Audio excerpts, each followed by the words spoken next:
Animal world is really charming. Shall we go on a trip to explore them? Are you ready? The ruby-throated hummingbird is a species of hummingbird that generally spends the winter in Central America, Mexico, and Florida, and migrates to Canada and other parts of eastern North America for the summer to breed. It is by far the most common hummingbird seen east of the Mississippi River in North America. Adults are metallic green above and grayish-white below, with near black wings. Their bill is long, straight, and very slender. As in all hummingbirds, the toes and feet of this species are quite small. The ruby-throated hummingbird can only shuffle if it wants to move along a branch, though it can scratch its head and neck with its feet. The species is sexually dimorphic. The adult male has a gorget of iridescent ruby red bordered narrowly with velvety black on the upper margin and a forked black tail with a faint violet sheen. The red iridescence is highly directional and appears dull black from many angles. The female has a notched tail with outer feathers banded in green, black, and a white throat that may be plain or lightly marked with dusky streaks or stipples.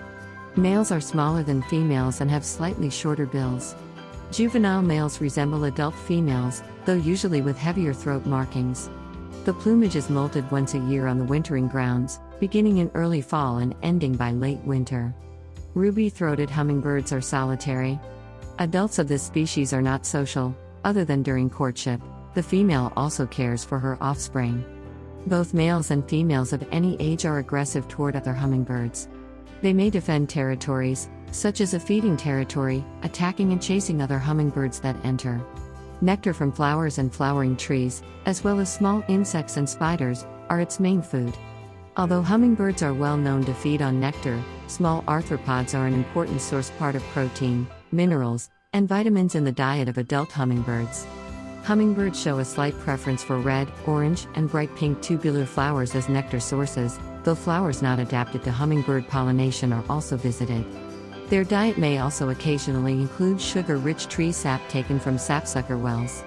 The birds feed from flowers using a long, extendable tongue and catch insects on the wing or glean them from flowers, leaves, bark, and spiders' webs. As typical for their family, ruby-throated hummingbirds are thought to be polygynous. Polyandry and polygynandry may also occur. They do not form breeding pairs, with males departing immediately after the reproductive act and females providing all parental care. Females lay 2 white eggs and produce 1 to 2 broods each summer. They brood the chicks over a period of 12 to 14 days, by which point they are feathered and homeothermic. The female feeds the chicks from 1 to 3 times every hour by regurgitation, usually while the female continues hovering. When they are 18 to 22 days old, the young leave the nest and make their first flight. I hope you enjoyed it. Sincere thanks for being a wildlife fan. Can I wait for your next visit, and be safe.